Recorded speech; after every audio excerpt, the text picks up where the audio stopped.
నమస్కారం.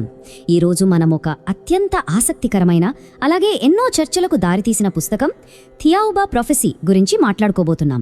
ఈ పుస్తకంలో ఎన్నో అద్భుతమైన ఆశ్చర్యకరమైన వాదనలున్నాయి. అయితే మనం ఎక్కడ ఏ పక్షం వహించకుండా అసలు ఈ పుస్తకం ఏం చెబుతోంది, అందులోని మూలాధారాలు ఏంటి అనే విషయాలను పూర్తిగా నిష్పాక్షికంగా విశ్లేషిద్దాం.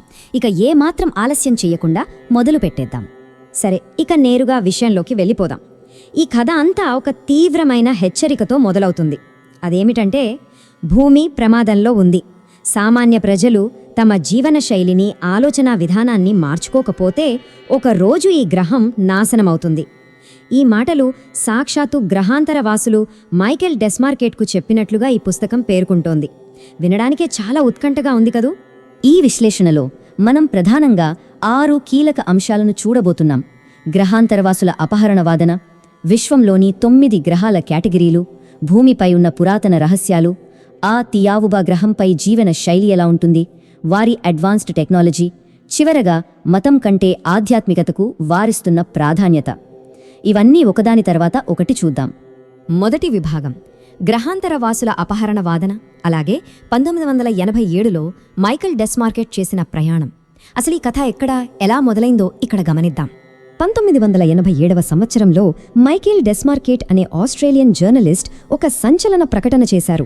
ఉన్నత సౌర కుటుంబానికి చెందిన కొన్ని జీవులు తనను అపహరించాయని, విశ్వవ్యాప్తమైన ఒక హెచ్చరికను మానవాళికి అందించడానికే వారు అలా చేశారని ఆయన చెప్పారు. సహజంగానే అప్పట్లో మీడియా ఆయనపై తీవ్రమైన విమర్శలు గుప్పించింది. ఆ ఒత్తిడి తట్టుకోలేక ఆయన ఆస్ట్రేలియాను విడిచిపెట్టి వియత్నాం వెళ్లిపోయారు. ఆ తర్వాత చాలా కాలానికి శామ్యూల్ చాంగ్ అనే అనువాదకుడు ఎంతో కష్టపడి ఆయన్ని వెతికి పట్టుకున్నాడు.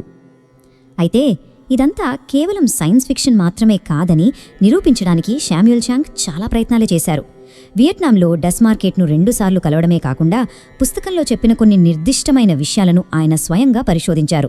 ఉదాహరణకు, జపాన్లోని షింగో గ్రామంలో ఉందని చెబుతున్న యేసుక్రీస్తు సమాధి గురించి, చంద్రుని అవతలి వైపున ఉన్న కృత్రిమ స్థావరాల గురించి ఆరాదీశారు. అంతేకాకుండా ప్రాచీన గ్రంథాలలో ఉన్న గ్రహాంతరవాసుల జోక్యాలను కూడా సరిపోల్చి చూశారు. ఈ నిర్దిష్టమైన ఆధారాలన్నీ పుస్తకంలోని వాదనలకు బలం చేకూరుస్తున్నాయని ఆయన నిర్ధారణకొచ్చారు. ఇక రెండవ విభాగానికి వద్దాం. 9 కేటగిరీల గ్రహాలు, భూమి మరియు థియావుబాల మధ్య పోలిక. ఈ మూల గ్రంథం ప్రకారం అసలు ఈ విశ్వం ఎలా నిర్మితమయ్యిందో చూద్దాం. ఈ పుస్తకం విశ్వంలోని గ్రహాలను మొత్తం 9 శ్రేణులుగా, అంటే 9 కేటగిరీలుగా వర్గీకరించింది. ఇక్కడ ఆశ్చర్యకరమైన విషయం ఏమిటంటే, మన భూమి మొదటి కేటగిరీకి చెందిన గ్రహం. అంటే ఇది అత్యంత కింది స్థాయి అన్నమాట. ఇక్కడ కేవలం ప్రాథమిక విషయాలు నేర్చుకుంటాం. ఆయుర్దాయం చాలా తక్కువ, ఎప్పుడూ ఘర్షణలే. కానీ ఈ 9వ కేటగిరీకి చెందిన థియావుబా గ్రహాన్ని చూస్తే అది అత్యున్నత స్థాయి. అక్కడ ఉండే వాళ్లకు అసలు మరణమే లేదు, వృద్ధాప్యం రాదు. వారు కణాలను మళ్లీ పునరుత్పత్తి చేసుకోగలరని, అద్భుతాలు చేయగలరని ఈ మూలాలు స్పష్టంగా వివరిస్తున్నాయి. 900 ఈ నెంబరు గుర్తుపెట్టుకోండి. బైబిల్ పాత నిబంధన ప్రకారం పురాతన హిబ్రూ ప్రజలు దాదాపు 900 సంవత్సరాల వరకు జీవించారని రికార్డ్ చేయబడింది కదా. దానికి ఈ పుస్తకం ఒక ఆసక్తికరమైన వివరణ ఇస్తోంది.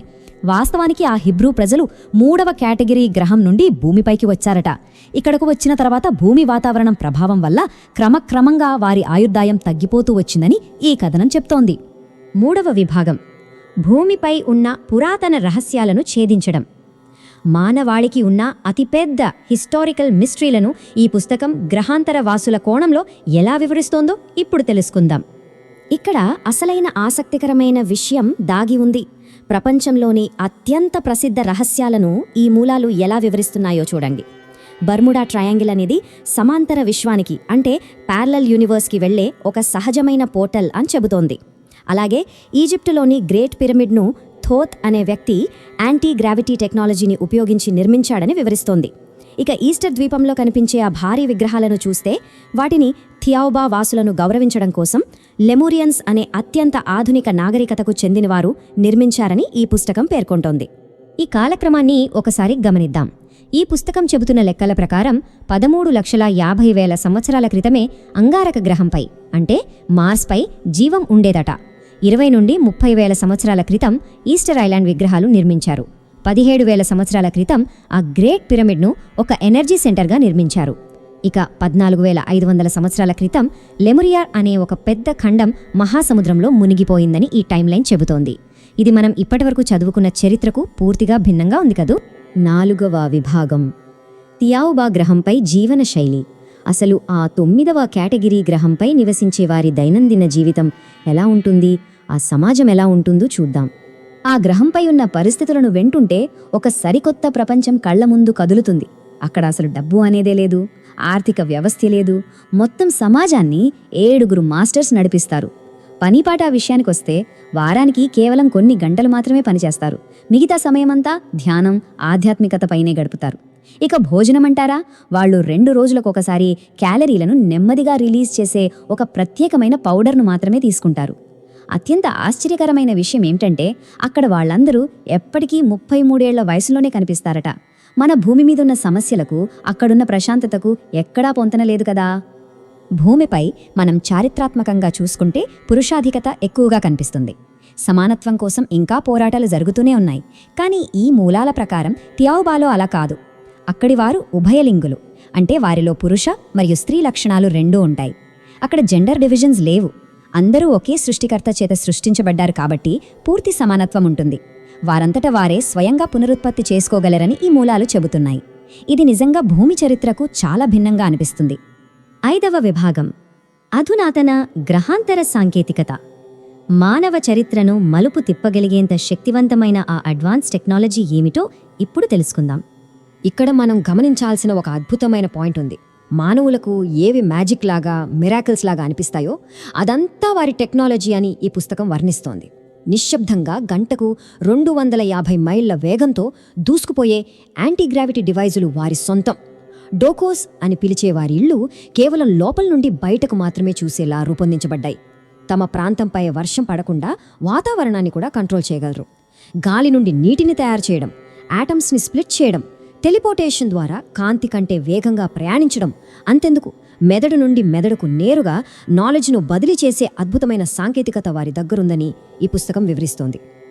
6వ విభాగం, వ్యవస్థీకృత మతం కంటే ఆధ్యాత్మికతకే ప్రాధాన్యత. ఈ కథనంలోని అత్యంత ముఖ్యమైన తాత్విక సందేశం ఏమిటో ఇప్పుడు చర్చిద్దాం.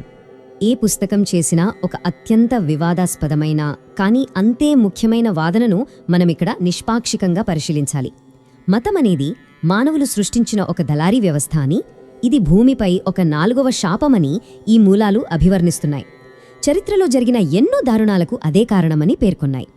దీనికి బదులుగా ఆధ్యాత్మికత అంటే సృష్టికర్తతో ఉండే నేరుగా వ్యక్తిగతమైన సంబంధమని స్పష్టం చేస్తున్నాయి.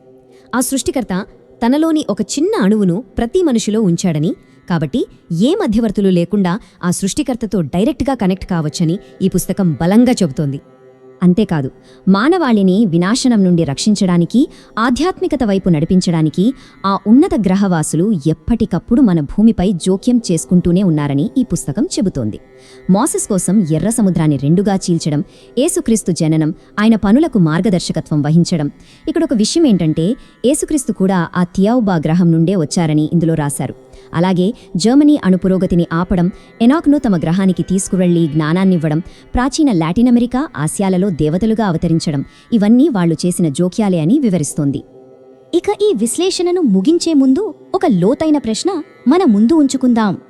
ఒకవేళ గ్రహాంతరవాసులిచ్చిన ఈ విశ్వవ్యాప్తమైన హెచ్చరిక నిజమే అయితే, మానవాళి ఈ భౌతికమైన, వస్తుగతమైన ఆలోచనలను పక్కనపెట్టి ఉన్నతమైన ఆధ్యాత్మిక చైతన్యం వైపు అడుగులేస్తుందా? ఈ పుస్తకం మన ముందు ఉంచిన ఈ తాత్విక ప్రశ్నలు ఖచ్చితంగా మనల్ని లోతుగా ఆలోచింపజేస్తాయి. ఇంతటితో ఈనాటి మన విశ్లేషణ పూర్తయింది. ఈ ఆసక్తికరమైన సమాచారం సరికొత్త ఆలోచనలకు నాంది పలుకుతుందని ఆశిద్దాం.